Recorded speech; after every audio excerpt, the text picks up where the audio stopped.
Les énergies alternatives sont-elles des opportunités ou nous bercent-elles de douces utopies? Qu'en pensez-vous, Monsieur Crae? Une chose extrêmement importante dans l'énergie, c'est que rien ne se crée, rien ne se perd, tout se transforme. Voilà, l'avenir c'est maintenant, avec le Gré-Liège.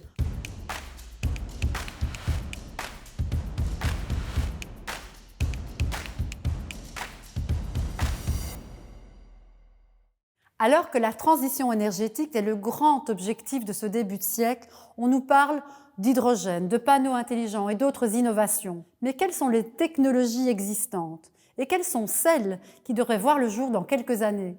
Jean-Luc Pleumers et ses invités foisonnent de projets. Lorsqu'on commençait à se développer les centrales solaires, vous savez, ces grandes tours en haut desquelles on met un échangeur et au sol des miroirs qui y concentrent la lumière du soleil, eh bien nous faisons cet échangeur et nous sommes en train d'en démarrer des centrales qui fonctionnent comme ça, par exemple en ce moment en Chine, par exemple en ce moment au Chili, dans le désert d'Atacama.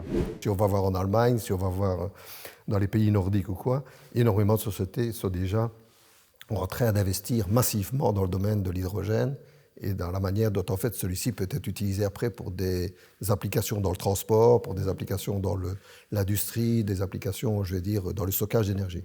Un bon tiers de nos projets concernent la construction et les matériaux et procédés innovants de construction qui sont là pour augmenter l'efficacité énergétique et diminuer l'émission des gaz à effet de serre.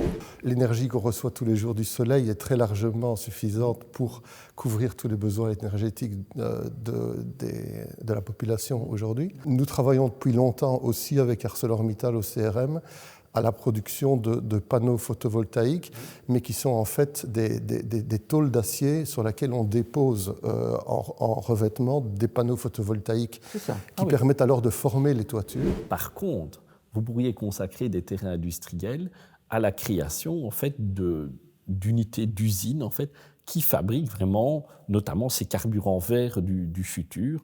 Et par exemple, on a un très beau site du côté d'Herstal, hein, qui est alimenté en haute tension en fait, au niveau de l'électricité.